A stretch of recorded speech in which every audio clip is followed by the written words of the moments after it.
Hi all, welcome back to competitive cracker. അപ്പോൾ നമ്മൾ ഇന്ന് ഡിസ്കസ് ചെയ്യാൻ പോകുന്നത് എർത്തിങ് റിലേറ്റഡ് ആയിട്ടുള്ള കാര്യങ്ങളാണ് കേട്ടോ. അപ്പോൾ വളരെ ഇമ്പോർട്ടൻ്റ് ആണ്. നമ്മുടെ വർക്കറിൽ എർത്തിങ് റിലേറ്റഡ് ആയിട്ടുള്ള കാര്യങ്ങൾ നമ്മൾ പഠിക്കുന്നുണ്ട്. അപ്പോൾ മെയിൻ ആയിട്ട് നമ്മൾ ഇന്ന് ഫോക്കസ് ചെയ്യാൻ പോകുന്നത് കോമ്പണൻസ് ഓഫ് എർത്തിങ് സിസ്റ്റത്തിനെ കുറിച്ചാണ് കേട്ടോ.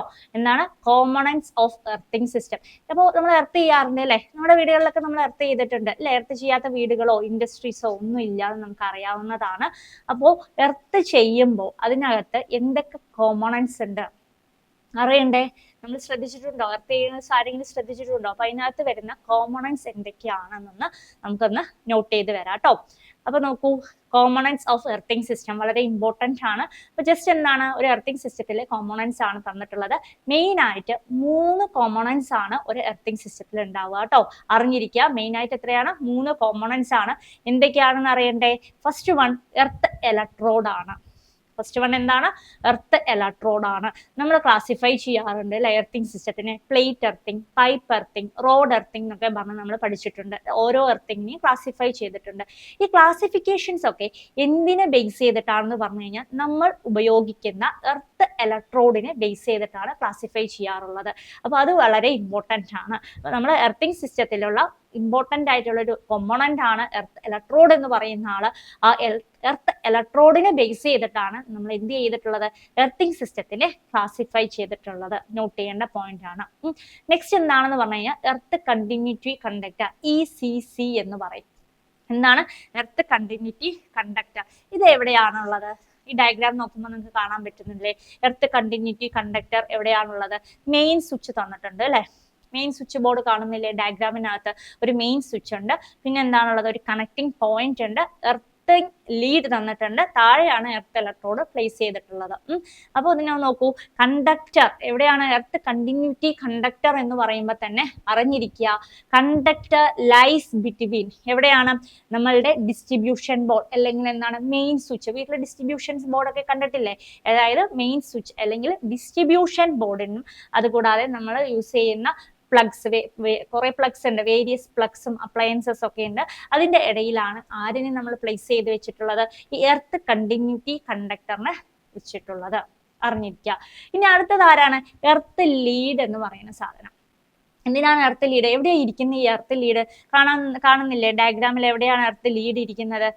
ഏത് ഭാഗത്താണ്? എർത്ത് ലീഡ് ഇവിടെയാണ് അല്ലെ? എർത്ത് ലീഡ് ഈ ഭാഗത്താണ് എർത്ത് ലീഡ് ഉള്ളത്. എന്തിന്റെ ഇടയിലാണ് എർത്ത് ലീഡ് ഇരിക്കുന്നത്? ഈ ഡയഗ്രാമിനകത്ത് നമ്മളുടെ എർത്ത് കണ്ടിന്യൂറ്റി കണ്ടക്ടറിന്റെയും എർത്ത് ഇലക്ട്രോഡിന്റെയും ബിറ്റ്വീനിലാണ് ആരുള്ളത്? ഈ എർത്ത് ലീഡ് പറയുന്ന ആളുള്ളത്. ഓക്കെ, ക്ലിയർ ആയി കാണുന്നു വിചാരിക്കുന്നു. അപ്പൊ ഇത്രയാണ് നമ്മളുടെ എന്ത് components, main components of earthing system എന്ന് പറയുന്നത്. വളരെ ഇമ്പോർട്ടന്റ് ആയിട്ടുള്ള 3 കോമ്പണൻസ് ആണ്, മറന്നു പോകരുത്. ഏതൊക്കെയാണ്? ഒന്ന് എർത്ത് ഇലക്ട്രോഡ്. എർത്ത് ഇലക്ട്രോഡിനെ ബേസ് ചെയ്തിട്ടാണ് നമ്മൾ എർത്തിന്റെ ക്ലാസിഫിക്കേഷൻസ് അല്ലെ? പൈപ്പ് ആണോ, പ്ലേറ്റ് ആണോ, റോഡ് ആണോ എന്നൊക്കെ ഉള്ള ക്ലാസിഫിക്കേഷൻസ് നടത്തുന്നത്. പിന്നെ ഉള്ളത് എർത്ത് കണ്ടിന്യൂറ്റി കണ്ടക്ടർ ഉണ്ട്. പിന്നെ നെക്സ്റ്റ് ഏതാണ്? Earth lead. ഇതാണ് മെയിൻ ആയിട്ട് ഇമ്പോർട്ടന്റ് ആയിട്ടുള്ള 3 കോമ്പണൻസ് ഓഫ് എർത്തിങ് സിസ്റ്റം എന്ന് പറയുന്നത്. ഓക്കെ, ഇനി ഓരോന്നിനെയും നോക്കാം. നോക്കിയേ, എർത്ത് ഇലക്ട്രോഡ് കാണുന്നില്ലേ ഡയഗ്രാമാറ്റിക്കൽ റെപ്രസെന്റേഷനിൽ തന്നെ? എവിടെയാണ്? നമ്മളുടെ ഗ്രൗണ്ടിലാണ് അല്ലെ? ഗ്രൗണ്ടിലാണ് വെച്ചിട്ടുള്ളത്. അപ്പൊ കണ്ടക്ടർ ബറീഡ് ഇൻ എർത്ത് എന്തിനു വേണ്ടിയിട്ടാണ്? Four the purpose of electrical earthing. അതിനെയാണ് നമ്മൾ എന്ത് പറയുന്നത്? എർത്ത് ഇലക്ട്രോഡ് എന്ന് പറയുന്നത്. അപ്പൊ എർത്ത് ഇലക്ട്രോഡ് ഏതൊക്കെ മെറ്റീരിയൽ കൊണ്ടാണ് ഉണ്ടാക്കിയിട്ടുള്ളത്? വളരെ ഇമ്പോർട്ടന്റ് ആയിട്ട് ചോദിച്ചിരിക്കുന്ന ഒരു ക്വസ്റ്റ്യൻ ആണ്. അറിഞ്ഞിരിക്കുക, copper, galvanised iron, cast iron കൊണ്ടൊക്കെയാണ് നമ്മളുടെ എർത്ത് ഇലക്ട്രോഡ് ഉണ്ടാക്കിയിട്ടുള്ളത്. അപ്പൊ ഏതൊക്കെ മെറ്റീരിയൽ കൊണ്ടാണ് എർത്ത് ഇലക്ട്രോഡ് ഉണ്ടാക്കിയിട്ടുള്ളത്? Copper, galvanised iron, cast iron ഒക്കെയാണ് നമ്മൾ സാധാരണ എർത്ത് ഇലക്ട്രോഡിനായിട്ട് ഉപയോഗിക്കുന്നത്, ഉണ്ടാക്കിയിട്ടുള്ളത്. ഓക്കെ, ഇതെന്നാണ് ക്ലാസിഫൈ ചെയ്യുന്നതെന്ന് മനസ്സിലാക്കുക. പൈപ്പ്, പ്ലേറ്റ്, റോഡ് എന്നൊക്കെ പറഞ്ഞാൽ നമ്മൾ എർത്തിങ് പഠിക്കും. അതിന്റെ ക്ലാസിഫിക്കേഷൻസ് ഒക്കെ എന്തിനെ ബേസ് ചെയ്തിട്ടാണ്? ഈ എർത്ത് ഇലക്ട്രോഡിനെ ബേസ് ചെയ്തിട്ടാണ്. ക്ലിയർ അല്ലേ?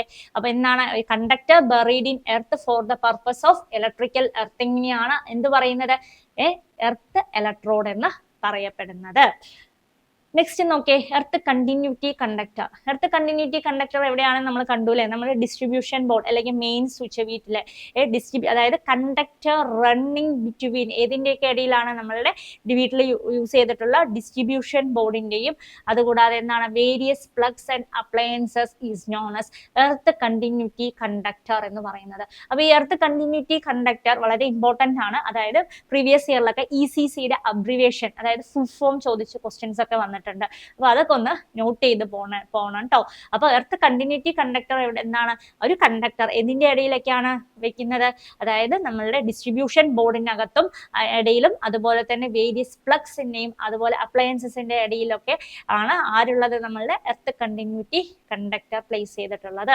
അടുത്ത എർത്ത് ലീഡ് എന്തിനു വേണ്ടിയിട്ടാ, എർത്ത് ലീഡ് എന്തിനാണ്, എർത്ത് ലീഡ് എന്ന് പറയുന്നത് ഈ രണ്ട് ആൾക്കാരെയും അതായത് ECCനെയും എർത്ത് ഇലക്ട്രോഡ് നമ്മൾ ഗ്രൗണ്ടിലേക്ക് കൊടുക്കുന്നുണ്ടല്ലോ അതിനെ കണക്ട് ചെയ്യുന്നത്. നോക്കിയേ, the conductor wire connected between എന്തിന്റെ ഇടയിലാണ്, earth continuity conductor and earth electrode is called earth lead എന്ന് പറയും. ഓക്കെ, മെയിൻ ആയിട്ടുള്ള 3 കോമ്പണൻസ് നോട്ട് ചെയ്യുക. എന്ത് മെറ്റീരിയൽസ് കൊണ്ടാണ് ഉണ്ടാക്കിയിട്ടുള്ളത് നോട്ട് ചെയ്യുക, എവിടെയാണ് അത് പ്ലേസ് ചെയ്തിട്ടുള്ളത് നോട്ട് ചെയ്യുക. എന്നൊക്കെ ആയിരിക്കും ക്വസ്റ്റ്യൻസ് വന്ന് കാണാറുള്ളത് കേട്ടോ. ഇനി നമ്മൾ നോക്കാൻ പോകുന്നത് എർത്ത് റെസിസ്റ്റൻസ് എന്താണ്. എന്താണ് എർത്ത് റെസിസ്റ്റൻസ്, അതായത് റെസിസ്റ്റൻസ് ബിറ്റ്വീൻ ഏതിൻ്റെയൊക്കെ ഇടയിലാണ്, എർത്ത് ആൻഡ് എർത്ത് ഇലക്ട്രോഡിന്റെ ഇടയിൽ വരുന്നതിനെയാണ് നമ്മൾ എന്ത് പറയുന്നത്, എർത്ത് റെസിസ്റ്റൻസ് എന്നുകൊണ്ട് ഉദ്ദേശിക്കുന്നത്. ഈ എർത്ത് റെസിസ്റ്റർ നമ്മൾ മെഷർ ചെയ്യുന്ന ഇൻസ്ട്രുമെന്റ് ആണ് എർത്ത് മെഗർ. വളരെ ഇമ്പോർട്ടന്റ് ആയിട്ടുള്ള ഒരു ഇതാണ് എർത്ത് മെഗർ എന്ന് പറയുന്നത്. അത്രയും ഇമ്പോർട്ടൻസ് കൊടുത്ത് തന്നെ നിങ്ങൾ അത് പഠിക്കണം. എർത്ത് മെഗറിന് വളരെ ഇമ്പോർട്ടൻസ് ഉണ്ട്. PSCക്ക് റിപ്പീറ്റഡ് ആയിട്ട് എപ്പോഴും ചോദിക്കുന്ന ഒരു ക്വസ്റ്റ്യൻ ആണ് എർത്ത് മെഗർ എന്ന് പറയുന്നത്. അതായത് എന്ത് യൂസ് ചെയ്തിട്ടാണ് നമ്മൾ മെഷർ ചെയ്യുന്നത്, earth resistance is measured by using ഏത് ഇൻസ്ട്രുമെന്റ് ആണ് എന്ന് ചോദിച്ച് കാണാറുണ്ട്. അത് ഏതാണെന്ന് പറഞ്ഞു കഴിഞ്ഞാൽ എർത്ത് മെഗർ ആണ്. ഏതാണ്, എർത്ത് മെഗർ. കാണുന്നില്ലേ നമ്മൾ എർത്ത് മെഗർ എങ്ങനെയാണ്, അതായത് എർത്ത് ടെസ്റ്റർ എങ്ങനെയാണ് കണക്ട് ചെയ്തിട്ടുള്ളതെന്ന് താഴെ കൊടുത്തുള്ള ഡയഗ്രാമിൽ നിങ്ങൾ ശ്രദ്ധിച്ചാൽ മതി, അതിൽ നിന്ന് നിങ്ങൾക്ക് മനസ്സിലാക്കാവുന്നതാണ്. ഇനി ഈ എർത്ത് റെസിസ്റ്റൻസ് എന്തൊക്കെ ഫാക്ടേഴ്സിനെയാണ് ഡിപ്പെൻഡ് ചെയ്യുന്നത് അതറിയണം. അതിൽ നിന്നും നമുക്ക് ഇമ്പോർട്ടന്റ് ആണ് കേട്ടോ. പ്രീവിയസ് ഇയറിൽ ഒരുപാട് ക്വസ്റ്റ്യൻസ് വന്നിട്ടുള്ള ഏരിയ ആണ്. അതായത് എന്തൊക്കെ ഫാക്ടേഴ്സ് ആണ് എർത്ത് റെസിസ്റ്റൻസ് ഇൻഫ്ലുവൻസ് ചെയ്യുന്നത്. നോക്കിയേ, കണ്ടീഷൻ ഓഫ് സോയിൽ. അപ്പൊ കാലാവസ്ഥ അതാണ് നമ്മൾ ഉദ്ദേശിക്കുന്നത്. അപ്പൊ അതിപ്പോ നമുക്ക് എന്താണ്, ഡ്രൈ സോയിൽ ഉണ്ടാവാം, അതുപോലെ റെയിനി സീസണിൽ വേറെ ഒരു ഇതായിരിക്കും, അതുപോലെ സമ്മർ സീസണിലൊക്കെ സോയിലിന്റെ എന്താണ് കണ്ടീഷൻസ് ചേഞ്ച് ചെയ്യും അല്ലെ, കണ്ടിട്ടില്ലേ. ഇപ്പൊ ഡ്രൈ സോയിലാണ്, നല്ല ഡ്രൈ ആയിട്ടുള്ള സോയിൽ ആണെങ്കിൽ അവിടുത്തെ റെസിസ്റ്റൻസ് എങ്ങനെയായിരിക്കും, ഇൻക്രീസ് ആയിരിക്കും. അതുപോലെ റെയിനി സീസണിൽ എങ്ങനെയാണ്, സോയിൽ ചേഞ്ച് ആവും അല്ലേ, റെസിസ്റ്റൻസ്. അപ്പൊ സോയിലിന്റെ ആ ഒരു കണ്ടീഷൻ, അതായത് അതിന്റെ ടെമ്പറേച്ചർ അറ്റ്മോസ്ഫിയർ കണ്ടീഷൻ മാറുമ്പോൾ നമ്മളുടെ റെസിസ്റ്റൻസും എന്താകും, ഓട്ടോമാറ്റിക്കലായിട്ട് അവിടെ റെസിസ്റ്റൻസിനും ചേഞ്ച് സംഭവിക്കും. അപ്പൊ എന്താണ് ഒരു ഫാക്ടർ, എന്താണ് ഫാക്ടേഴ്സ് ഇൻഫ്ലുവൻസിങ് എർത്ത് റെസിസ്റ്റൻസിനെ ഇൻഫ്ലുവൻസ് ചെയ്യുന്ന ഫാക്ടറിൽ ഒരു പ്രധാന പങ്ക് ആർക്ക് വരുന്നുണ്ട്, കണ്ടീഷൻ ഓഫ് സോയിൽ എന്ന് പറയുന്ന ആൾക്ക് വരുന്നുണ്ട് അല്ലെ. അപ്പൊ നമുക്ക് ഒരേ കാലാവസ്ഥയല്ല, ചിലപ്പോൾ സമ്മർ സീസൺ ആവാം, റെയിനി സീസൺ ആവാം, വിന്റർ ആവാം. ഇതിനൊക്കെ അനുസരിച്ച് നമ്മളുടെ സോയിലിന്റെ എന്താണ് ടെമ്പറേച്ചർ, അതുപോലെ അതിന്റെ റെസിസ്റ്റൻസ് വാല്യൂ ഒക്കെ വേരി ആവും അല്ലെ. അപ്പൊ കണ്ടീഷൻ ഓഫ് സോയിൽ എന്ന് പറയുന്നത് വളരെ ഇമ്പോർട്ടന്റ് ആയിട്ടുള്ള ഒരു പാരാമീറ്റർ ആണ്. അപ്പൊ ഡ്രൈ സോയിൽ ആണെങ്കിൽ അവിടെ എന്താണ്, റെസിസ്റ്റൻസ് കൂടുതലായിരിക്കും അല്ലെ. റെയിനി സീസണിന്റെ കേസ് ആകുമ്പോഴെന്താണ്, സോയിലിന്റെ കണ്ടീഷൻ ചേഞ്ച് ആവും. അപ്പൊ റെസിസ്റ്റൻസ് അവിടെ എന്ത് ചെയ്യും, വേരി ആവുന്നതാണ് ഫസ്റ്റ് കേസ്. സെക്കൻഡ് കേസ് നോക്കൂ, temperature and moisture content of the soil. Temperature അല്ലെ, സോയിലിന്റെ ടെമ്പറേച്ചർ, അതായത് ടെമ്പറേച്ചർ ഇൻക്രീസ്, അതായത് ചൂട് കൂടുമ്പോൾ എന്താണ്, മോയിസ്ചർ കണ്ടന്റ് എന്ത് ചെയ്യും, കുറയും. ശ്രദ്ധിച്ചിട്ടില്ലേ, നമ്മൾ എന്താണ് സമ്മർ സീസണിലൊക്കെ എന്ത് ചെയ്യും, കുറച്ച് വെള്ളമൊക്കെ ഒഴിച്ചു കൊടുക്കാൻ പറയാറുണ്ട് അല്ലെ. ഈ എർത്ത് ഇലക്ട്രോഡിന്റെ ആ ഭാഗങ്ങളിൽ കുറച്ച് വെള്ളം ഒഴിച്ചു കൊടുത്തു കഴിഞ്ഞാൽ, കാരണം എന്താണെന്ന് പറഞ്ഞു കഴിഞ്ഞാൽ ടെമ്പറേച്ചർ കൂടുന്തോറും അല്ലെ, അറിഞ്ഞിരിക്കുക.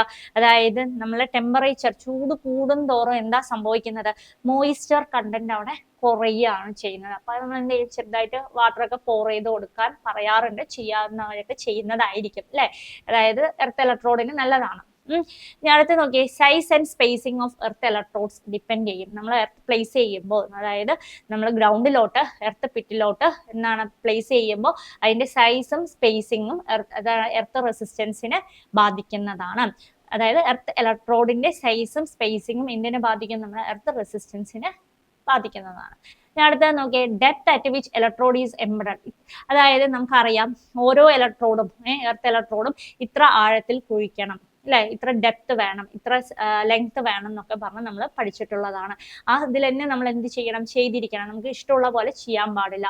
അപ്പോൾ എന്തിനെ, എർത്ത് റെസിസ്റ്റൻസിനെ എന്ത് ഡിപ്പെൻഡ് ചെയ്യുന്നുണ്ട്, ഇലക്ട്രോഡിന്റെ, നമ്മൾ ഇലക്ട്രോഡ് അതായത് ഗ്രൗണ്ടിലേക്ക് കൊടുക്കുന്നതിന്റെ ഡെപ്ത് അതിനെ എന്ത് ചെയ്യും, ഇൻഫ്ലുവൻസ് ചെയ്യും. പിന്നെ നമ്മൾ യൂസ് ചെയ്യുന്ന കണ്ടക്ടിങ് മെറ്റീരിയൽ, ഏത് മെറ്റീരിയൽ ആണോ, അതായത് മെറ്റീരിയൽ ഓഫ് കണ്ടക്ടർ എന്തിനെ ഡിപ്പെൻഡ് ചെയ്യുന്നുണ്ട്, എർത്ത് റെസിസ്റ്റൻസിനെ ഡിപ്പെൻഡ് ചെയ്യുന്നുണ്ട്. നെക്സ്റ്റ് എന്താ വരുന്നത്, quality of coal, dust and charcoal in the earth electrode pit. നമ്മൾ എർത്ത് ഇലക്ട്രോഡ് ഉണ്ടാക്കുമ്പോൾ എന്താണ്, അതിന് ചുറ്റും എന്തൊക്കെ ആഡ് ചെയ്യാറുണ്ട്, ചാർക്കോൾ ആഡ് ചെയ്യാറുണ്ട്, കോള്, സാൾട്ട്, ഇതൊക്കെ ആഡ് ചെയ്യില്ലേ. അതിന്റെ ക്വാളിറ്റി എന്തിനെ ഡിപ്പെൻഡ് ചെയ്യും, ഈ എർത്ത് റെസിസ്റ്റൻസിനെ ഡിപ്പെൻഡ് ചെയ്യാറുണ്ട്. അപ്പൊ എന്തൊക്കെ ഫാക്ടേഴ്സ് ആണ്, വളരെ ഇമ്പോർട്ടന്റ് ആണ് കേട്ടോ, പ്രീവിയസ് ഇയറിൽ ചോദിച്ചിട്ടുള്ള ക്വസ്റ്റ്യൻ ആണ്. അപ്പൊ എന്തൊക്കെ ഫാക്ടേഴ്സ് ആണ് ഒരു എർത്ത് റെസിസ്റ്റൻസിനെ ഡിപ്പെൻഡ് ചെയ്യുന്നത് എന്ന് ചോദിച്ചു കഴിഞ്ഞാൽ, നമ്മളുടെ സോയിലിന്റെ കണ്ടീഷൻ ഓഫ് സോയിൽ എന്ന് പറയാം, ടെമ്പറേച്ചർ, ആ സോയിലിന്റെ ടെമ്പറേച്ചർ ആൻഡ് മോയിസ്ചർ അല്ലെ, ചൂട് കൂടുന്തോറും എന്താണ്, മോയിസ്ചർ കണ്ടന്റ് കുറയുന്നതാണ്, മനസ്സിലാക്കി വെക്കുക. അത് എന്തിനെ ഡിപ്പെൻഡ് ചെയ്യും, എർത്ത് റെസിസ്റ്റൻസിനെ ഡിപ്പെൻഡ് ചെയ്യുന്നതാണ്. Size and spacing of earth electrode depend ചെയ്യും. Depth at which the electrode is embedded എന്ന് പറയുന്ന സാധനം അതിനെ ഡിപ്പെൻഡ് ചെയ്യുന്നതാണ്.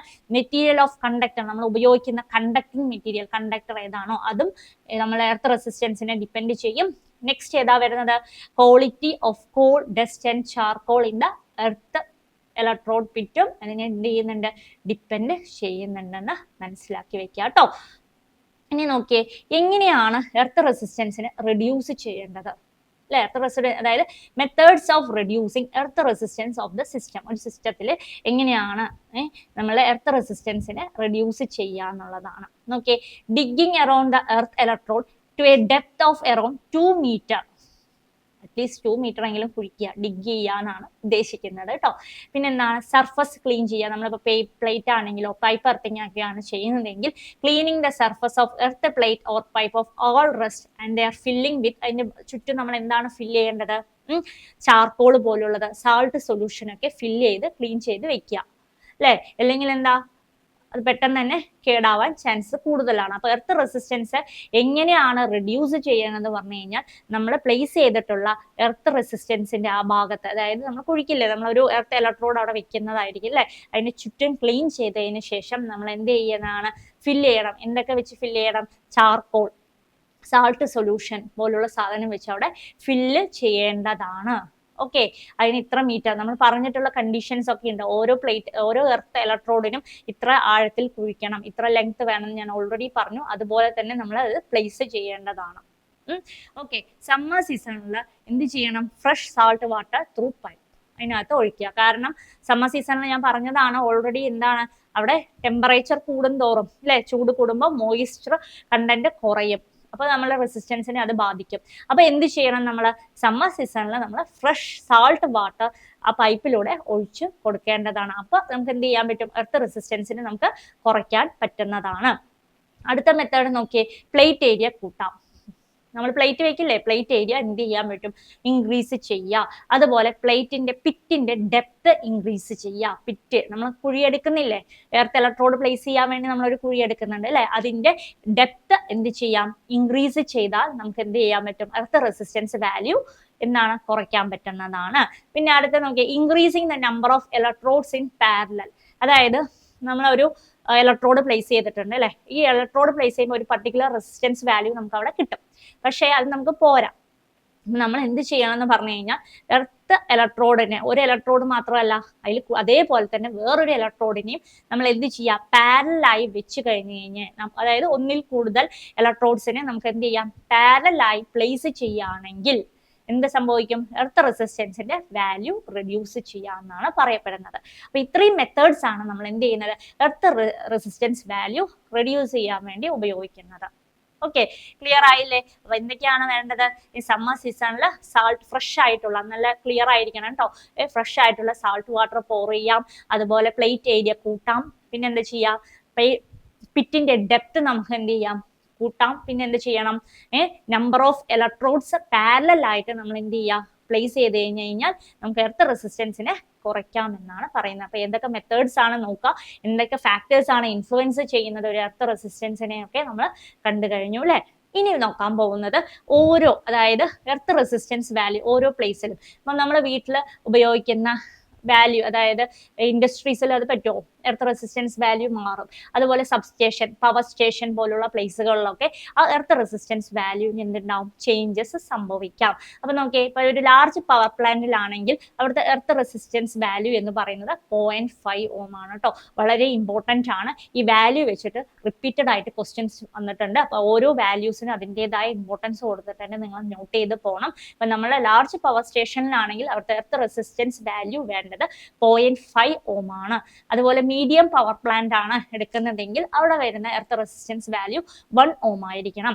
സ്മാൾ പവർ പ്ലാന്റ് ആണെങ്കിൽ 1 ഓം ആണ്. സ്മാൾ സബ്സ്റ്റേഷൻ ആണെങ്കിൽ അത് 2 ഓം ആയിരിക്കും. ഡൊമസ്റ്റിക് വയർ ഇൻസ്റ്റാളേഷന്റെ കേസിൽ എടുക്കുകയാണെങ്കിൽ 1 ഓം ആണ്.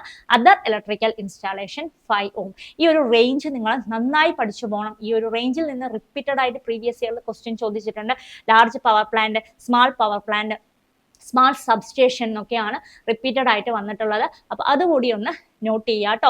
അപ്പോൾ എർത്ത് റെസിസ്റ്റൻസ്, അതായത് practical value of earth resistance ഏതൊക്കെയാണെന്നുള്ളതാണ്. അപ്പോൾ അതൊന്ന് നോട്ട് ചെയ്ത് പോകണം.